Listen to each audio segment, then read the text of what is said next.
Me desperté a las 3:14 de la mañana y la casa estaba demasiado silenciosa. No es el silencio del sueño.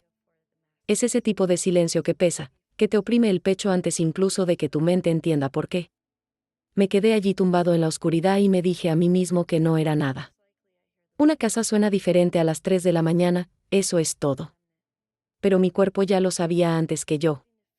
Algo en el aire había cambiado mientras dormía, como cuando baja la presión antes de una tormenta, solo que esto no era el tiempo, y una parte de mí lo entendió al instante, como cuando uno entiende un olor antes de poder identificarlo.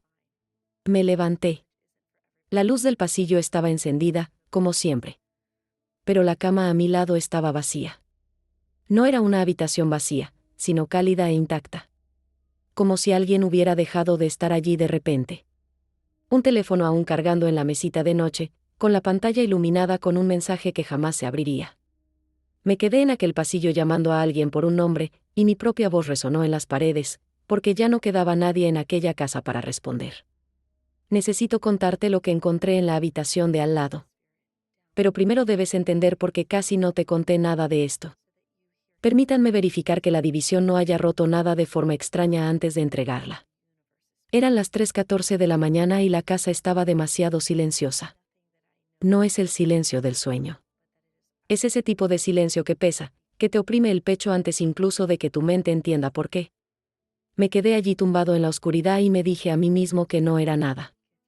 Una casa suena diferente a las 3 de la mañana, eso es todo. Pero mi cuerpo ya lo sabía antes que yo. Algo en el aire había cambiado mientras dormía, como cuando baja la presión antes de una tormenta, solo que esto no era el tiempo, y una parte de mí lo entendió al instante, como cuando uno entiende un olor antes de poder identificarlo. Me levanté. La luz del pasillo estaba encendida, como siempre. Pero la cama a mi lado estaba vacía. No era una habitación vacía, sino cálida e intacta.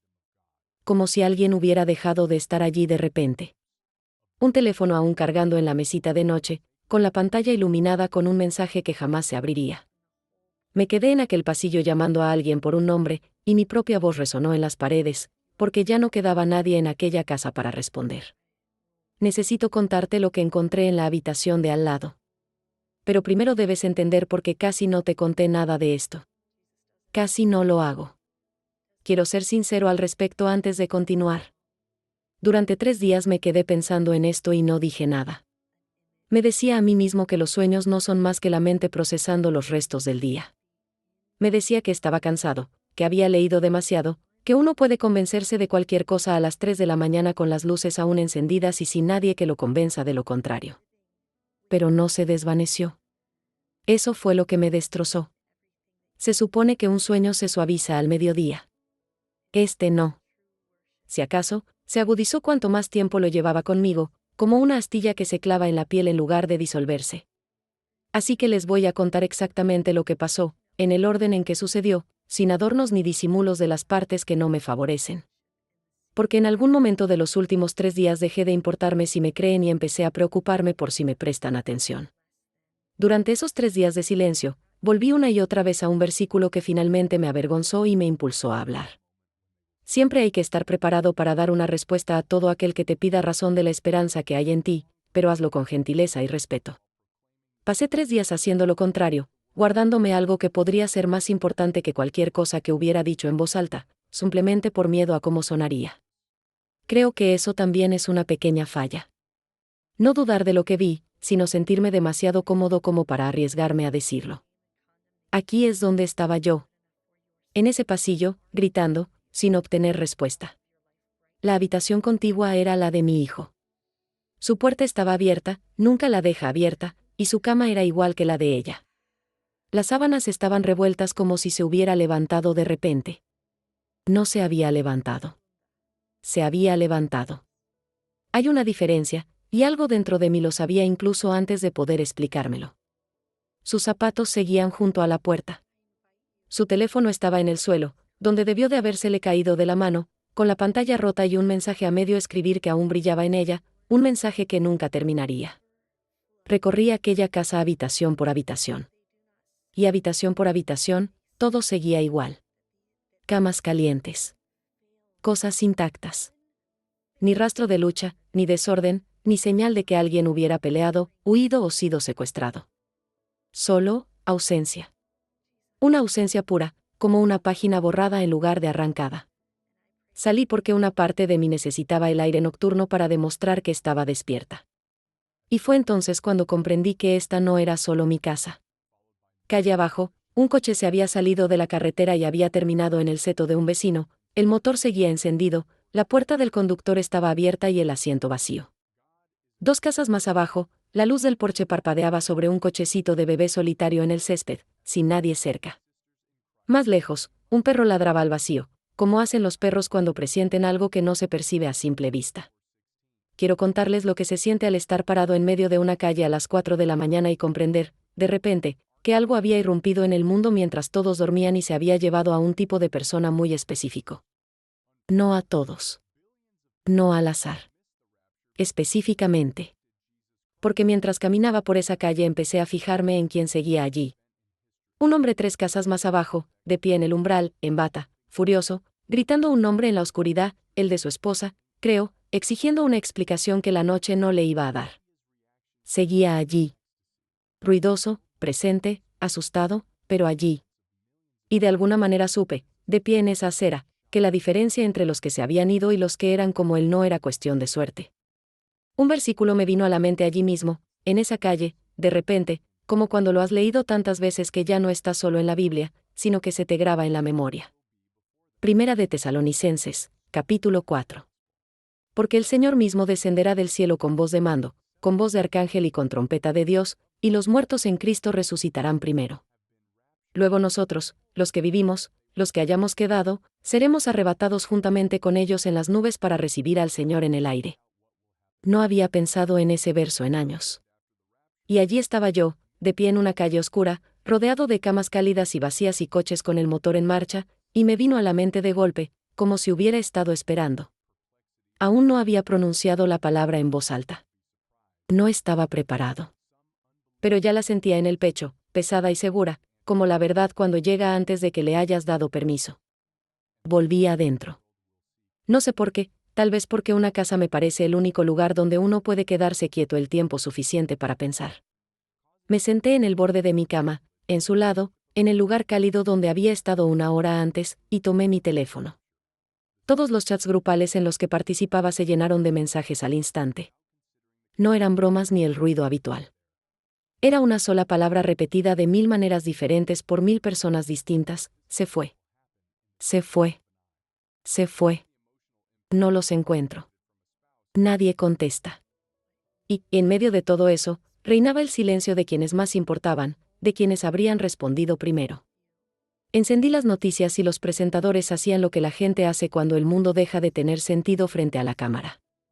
Intentaban sonar tranquilos mientras les temblaban las manos. Hablaban de una desaparición masiva, usando palabras como anomalía y fenómeno, ese tipo de lenguaje clínico al que se recurre cuando la palabra real es demasiado aterradora para pronunciarla. Nadie en esa transmisión dijo la palabra rapto. Todavía no. Pero pude ver en sus ojos, como cuando uno se esfuerza mucho por no pensar en algo. Y allí me senté, bajo la tenue luz azul de aquella pantalla, con el verso aún resonando en mi pecho, y comprendí algo que no he podido plasmar desde entonces. Todas las personas que se habían ido tenían algo en común, y no era la riqueza, ni la edad, ni el lugar donde vivían. Era a quien pertenecían. Empecé a repasar mi vida como quien hace inventario después de un incendio. ¿A quién conocía que ya no estaba? El pastor juvenil de mi hijo se había ido. La anciana de 2 casas más allá que solía sentarse en su porche con la Biblia abierta todas las noches, sin importarle quién la viera, se había ido. Un compañero de trabajo que nunca alardeaba de nada, que simplemente vivía en silencio como si creyera en algo que el resto de nosotros solo decíamos creer, se había ido. Y entonces empecé a contar a la gente que seguía aquí. Y en esa lista me incluía a mí. Hay un pasaje que me vino a la mente mientras aún estaba en esa cocina haciendo esa lista, uno que siempre me había parecido un consuelo y nada más hasta esa mañana. Juan 14. En la casa de mi padre hay muchas moradas. Si no fuera así, ¿les habría dicho que voy a prepararles un lugar? Y si me voy y les preparo un lugar, vendré otra vez y los llevaré conmigo, para que donde yo estoy, ustedes también estén. Solía escuchar eso como una promesa sobre algún día, lejano, El fin de la vejez o los funerales. De pie en esa cocina con una lista de nombres frente a mí, la mitad de ellos fallecidos y la otra mitad aún presentes, comprendí que no era una promesa de algún día. Era una promesa de hoy que algunas de las personas que amaba acababan de ver cumplirse, y yo no. Estuve dándole vueltas a eso durante mucho tiempo. Más tiempo del que quisiera admitir. Porque esta es la parte que casi no te conté. He dicho las palabras. He rezado. Si me hubieras preguntado hace un mes, te habría dicho con total seguridad que pertenecía a la primera lista, no a la segunda. Y de pie en ese pasillo, en ese silencio, comprendí que la seguridad y la pertenencia no son lo mismo, y que uno puede conocer cada versículo del libro y aún así quedarse con una casa vacía. Esa noche me vino a la mente otro versículo, uno que había leído cientos de veces sin que me impactara como entonces. Mateo 24. Entonces 2 hombres estarán en el campo, uno será llevado y el otro dejado. 2 mujeres estarán moliendo en el molino, una será llevada y la otra dejada. Solía leerlo como poesía. Esa noche lo entendí como el plano de mi propia calle. Unos versículos antes en ese mismo capítulo, hay una línea sobre los días de Noé que siempre pasaba por alto para llegar a las partes que me parecían más dramáticas. Como fue en los días de Noé, así será en la venida del Hijo del Hombre. Porque como en aquellos días antes del diluvio, comían y bebían, se casaban y se daban en matrimonio, hasta el día en que Noé entró en el arca, y no se dieron cuenta hasta que llegó el diluvio y se los llevó a todos. Solía imaginar a los vecinos de Noé como malvados de una manera obvia y dramática. De pie en esa calle a las 4 de la mañana, lo entendí de otra manera. No eran monstruos. Simplemente estaban ocupados. Comiendo, bebiendo, planeando bodas, viviendo vidas completamente normales hasta que el agua ya estaba a la puerta. Eso fue lo que más me impactó de esa calle, lo normal que parecía todo 12 horas antes. El sueño no se quedó en esa casa. Me arrastró hacia adelante, como suelen hacerlo los sueños, saltándose las partes innecesarias de la historia y aterrizando con fuerza en las imprescindibles. Estaba de pie entre una multitud que no reconocía, y esa multitud tenía la electricidad particular de la gente asustada que no quiere admitirlo, que busca a alguien, a cualquiera, que se levante y dé sentido a su miedo. Y alguien se puso de pie. Quiero tener cuidado al describirlo, porque en el sueño su rostro se desenfocaba constantemente por mucho que intentara retenerlo, como suele suceder en los sueños cuando uno no quiere recordar tanto a una persona como lo que representa. Lo que recuerdo es el efecto que tuvo en la multitud. Habló, y el miedo en la sala no solo se calmó, sino que se reorganizó a su alrededor, como las limaduras de hierro alrededor de un imán. Tenía respuestas. Respuestas tranquilas, seguras y que parecían razonables para un momento en que no las había. Habló de unidad. De un nuevo tipo de cooperación global que el mundo necesitaría ahora más que nunca. De dejar atrás las viejas divisiones, sobre todo las religiosas, por el bien de lo que él llamó nuestra supervivencia compartida. Y la multitud, aún afectada por la pérdida de maridos, hijas y vecinos durante la noche, lo asimiló como si fuera agua. Detrás de él, en pantallas que no lograba enfocar del todo, los números cambiaban. Los sistemas se fusionaban. Se les pedía a las personas, con delicadeza al principio, casi con amabilidad, que se registraran, que verificaran su identidad, que aceptaran una simple marca de participación para que el comercio, los viajes y la vida cotidiana pudieran seguir funcionando en medio del caos. Nadie en aquella multitud lo consideraba algo siniestro. Lo llamaban comodidad. Lo llamaban seguridad. Recordé una frase que había leído tantas veces que había perdido su significado hasta ese preciso instante: nadie puede comprar ni vender si no tiene la marca. No llegó como una amenaza. Llegó como un formulario que nadie dudó en rellenar. Había un pasaje del libro de Daniel que nunca había comprendido del todo hasta que me encontré observando a aquella multitud, una figura que hablaría en contra del Altísimo, agotaría a los santos y pensaría en cambiar los tiempos establecidos y la ley. Siempre me lo imaginé como un tirano lejano que emitía decretos desde un trono. Lo que veía en aquel sueño era más silencioso y, de alguna manera, peor. Nadie se veía obligado a someterse a nada. Simplemente se les ofrecía un calendario de alivio, un programa de pequeñas comodidades, una a una, hasta que la forma de la vida cotidiana cambió silenciosamente a su alrededor y casi nadie podía señalar el día exacto en que sucedió. Recuerdo haber pensado, incluso dentro del sueño, que había leído sobre ese momento antes de verlo. Apocalipsis, capítulo 13.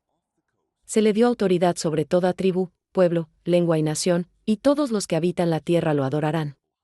Siempre me había imaginado ese versículo como algo lejano, algo que se anunciaría con una amenaza evidente. Pero no fue así. Entró en una habitación llena de dolor con rostro reconfortante. Hay un pasaje que explica por qué pudo estar allí, por qué esa puerta en particular había permanecido cerrada hasta esa noche. Segunda de Tesalonicenses, capítulo 2. El misterio de la iniquidad ya está en marcha.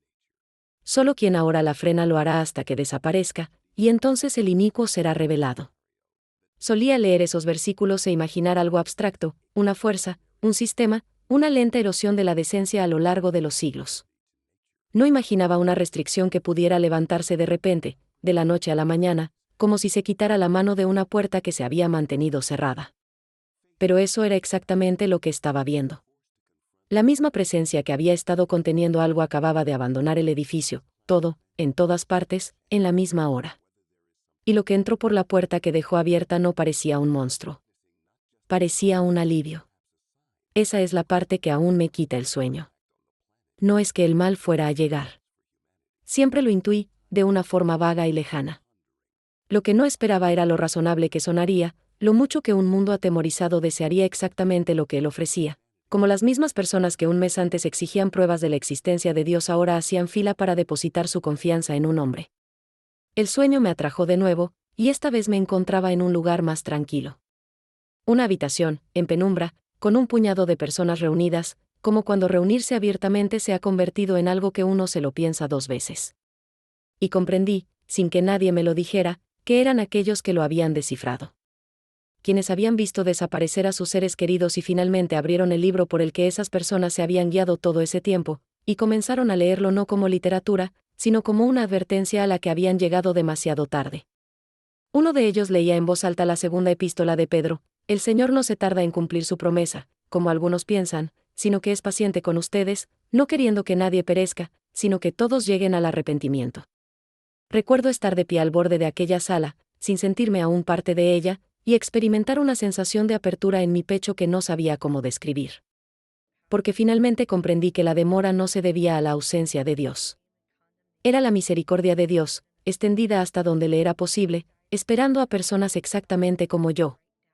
En aquella habitación, otro hombre mayor leía algo distinto, su voz era firme, de tal manera que todo el mundo se quedaba en silencio a su alrededor. Apocalipsis, capítulo 3. Por cuanto has guardado mi palabra acerca de la paciencia, yo te guardaré de la hora de la prueba que ha de venir sobre el mundo entero. Lo leyó 2 veces. No para convencer a nadie de nada. Simplemente para que las palabras calaran hondo, como ciertas frases necesitan reposar antes de que puedan ser creídas. Y entonces una mujer cerca del fondo, más joven, dijo el versículo que creo que había estado rondando toda mi vida sin llegar a comprenderlo del todo. Primera de Corintios, 15. He aquí, os digo un misterio, no todos dormiremos, pero todos seremos transformados, en un instante, en un abrir y cerrar de ojos, a la final trompeta. Lo dijo lentamente, como si aún estuviera probando si ella misma lo creía, y en algún lugar detrás de ella alguien más lo terminó sin que se lo pidieran. Porque sonará la trompeta, y los muertos resucitarán incorruptibles, y nosotros seremos transformados. Me quedé de pie al borde de aquella sala y pensé en lo común que me había parecido todo un mes antes. Una esperanza bendita, la llamó Tito una vez, esperando nuestra esperanza bendita, la manifestación de la gloria de nuestro gran Dios y Salvador Jesucristo. Esperanza bendita. Había oído esas 2 palabras cientos de veces en cientos de sermones y las había dejado fluir como el viento. De pie en aquella sala, viendo a personas que lo habían perdido todo aferrarse a esas 2 palabras como a una cuerda sobre aguas abiertas, finalmente comprendí por qué las habían elegido con tanto cuidado. Quiero contarles lo que sucedió después, pero primero necesito que se queden un momento en esa habitación. Porque todo lo que vino después comenzó allí mismo, en ese círculo de personas que lo habían perdido todo y encontraron, demasiado tarde para algunos, pero no para todos, lo único que nunca se iba a agotar. El peso de todo aquello me alcanzó de golpe, como el dolor cuando has estado huyendo de él durante horas y finalmente te atrapa. Volví a estar en aquel primer pasillo, el sueño replegándose sobre sí mismo como suele suceder cerca de su fin, y esta vez pude oír algo. No una voz exactamente. Más bien una presión en la nuca, de esas que sientes justo antes de llorar y que aún no te has admitido. Y comprendí, allí de pie en aquella cálida y vacía casa, que no me estaban mostrando la historia de otra persona. Me estaban mostrando la mía. No era un castigo. Una puerta, aún abierta, sin mi nombre escrito en el lateral que indica que está cerrada. Pensé en cada domingo que había ido y en cada domingo que lo había hecho a medias. Pensé en lo fácil que es construir una vida que parezca de fe desde fuera, mientras que en secreto te reservas un rincón donde sigues manejando las cosas por tu cuenta. Pensé en el pastor de jóvenes que ya no estaba, en la anciana de su porche que ya no estaba, en el compañero de trabajo que nunca hacía alarde de su trabajo y que ya no estaba, y en cómo ninguno de ellos había hecho nada espectacular. Simplemente no habían mantenido ese rincón secreto. También hay un versículo para eso, de esos que dejan de ser cómodos en cuanto te los aplicas a ti mismo en lugar de a otra persona. No todo el que me dice, Señor, Señor, entrará en el reino de los cielos, sino el que hace la voluntad de mi Padre que está en los cielos. Solía escuchar ese versículo y pensar que era una advertencia para los demás, los malvados, los que salen en las noticias. De pie en ese pasillo, comprendí, por fin, que había sido escrito pensando en gente como yo. Gente que conocía las palabras. Gente que nunca había dejado que las palabras se convirtieran en su vida. Hay un versículo que Pablo escribió a una iglesia que creía tenerlo todo claro, y fue el que finalmente me acorraló en aquel pasillo. Examínense a sí mismos para ver si están en la fe. Pónganse a prueba. No a los demás. No a aquellos de quienes había estado tranquilamente, cómodamente seguro toda mi vida. A mí mismo. Y debajo, otra frase que había dicho en voz alta 1000 veces sin detenerme ni una sola vez a preguntarme si la decía en el sentido correcto. Si confiesas con tu boca que Jesús es el Señor y crees en tu corazón que Dios lo resucitó de entre los muertos, serás salvo. Había dicho esas palabras. Nunca había permitido que me costaran nada. Porque ustedes mismos saben perfectamente que el día del Señor vendrá como ladrón en la noche. Siempre había interpretado ese versículo como una advertencia dirigida a un mundo despreocupado que caminaba sonámbulo hacia algo que se negaba a ver venir. Arrodillado en ese suelo, comprendí por primera vez que un ladrón no anuncia que casa se salta.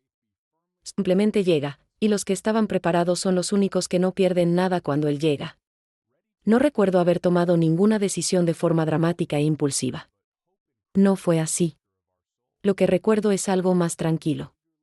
Recuerdo haberme hundido en el suelo del pasillo, con la espalda apoyada en la pared, y finalmente decir en voz alta, a una casa vacía, todo lo que había guardado en aquella habitación durante años. No lo decía a la fuerza. No para que nadie me oyera. Simplemente, por fin, lo decía de verdad, como cuando ya no hay a quien impresionar y nada que perder. Y en medio de todo eso, todavía arrodillado en el suelo de aquel pasillo, en un sueño que se sentía más real que la mayor parte de mi vida consciente, desperté. Desperté de verdad, en mi propia cama, en la oscuridad, con el corazón latiendo como si hubiera estado corriendo. Mi esposa dormía a mi lado. Respiraba. Calor, como de costumbre, no como de costumbre. Me quedé allí un buen rato, simplemente escuchando eso. No voy a quedarme aquí parada y decirte que sé exactamente qué fue ese sueño. No voy a adornarlo como algo más de lo que puedo afirmar honestamente, porque te dije desde el principio que no iba a encubrir nada, y eso incluye las partes sobre las que aún no estoy segura. Pero de esto sí estoy seguro, y es la única parte que realmente necesito que escuches. Fuera cual fuese ese sueño, logró algo que 100 sermones jamás consiguieron. Hizo que la trastienda se volviera real para mí. Me hizo dejar de dar por sentado que tenía un tiempo que nunca me habían prometido. A la mañana siguiente hice algo que no había hecho en más tiempo del que quisiera admitir. Abrí el libro, lo abrí de verdad, pasé los versículos que ya me sabía de memoria y encontré los que siempre había omitido porque me incomodaban. Mateo 25. 10 jóvenes, esperando a un novio que se tomaba su tiempo. 5 de ellas trajeron suficiente aceite para la espera. 5 no, pensando que siempre habría tiempo para ir a buscar más.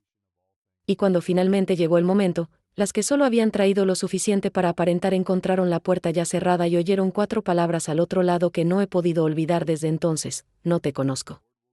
Antes creía que esa parábola trataba sobre extraños. Gente que ni siquiera apareció en la boda. Sentada en mi cocina a la mañana siguiente, comprendí que se refería a los que estuvieron dentro del edificio todo el tiempo. Vestidos para la ocasión. Sosteniendo una lámpara. Simplemente agotándose en el momento crucial. No sé el día. Nadie lo sabe, El libro es muy claro al respecto, más claro de lo que la mayoría de la gente que habla de esto jamás admite.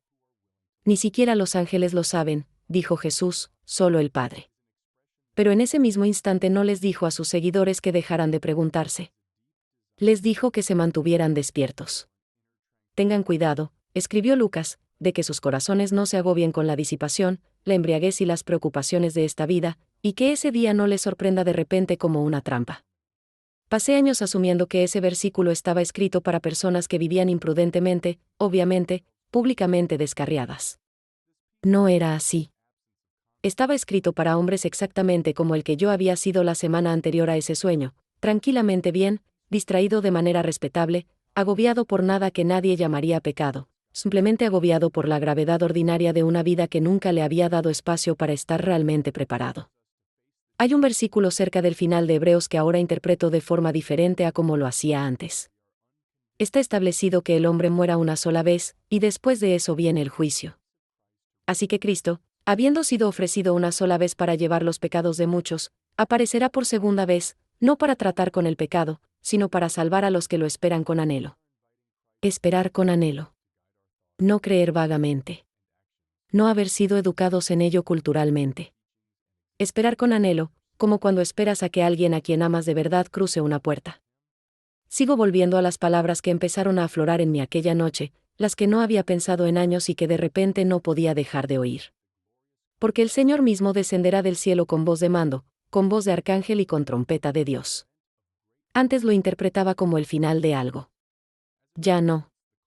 Creo que para algunos de nosotros es el único comienzo real que vamos a tener, y la única pregunta que de verdad importa es si estamos en la habitación listos para que nos llamen por nuestro nombre, o si estamos fuera, todavía furiosos, todavía gritando un nombre en la oscuridad que no va a tener respuesta. No voy a decirte qué sentir sobre nada de esto. Ya te conté lo que vi y lo que me costó decirlo en voz alta. Lo que hagas con ello a partir de ahora es tu responsabilidad, igual que lo fue la mía. Te lo diré claramente, porque prefiero que lo oigas de mí a que lo descubras por tu cuenta, como casi me pasó a mí. Si hay un rincón oculto en tu vida, una versión de la creencia que has estado guardando y que nunca te ha costado nada real, ese rincón no permanece oculto para siempre. O bien se vacía por ti, en silencio, esta noche, en cualquier cocina o pasillo donde te encuentres. O bien se vacía por ti, y para entonces, ese vaciado ya no es un acto de misericordia, sino simplemente la verdad de lo que siempre fue cierto. No digo nada de esto como si estuviera en un púlpito. Lo digo como se lo dirías a alguien sentado a la mesa de la cocina, tarde, cuando por fin hay suficiente silencio para decir la verdad en lugar de lo fácil. Si esta noche te ha encontrado por algún motivo, y creo que sabes, en algún rincón de tu interior, si es así o no, entonces hazme un favor antes de cerrar esto. No por mí, sino por esa persona en tu vida que aún guarda un secreto inconfesable.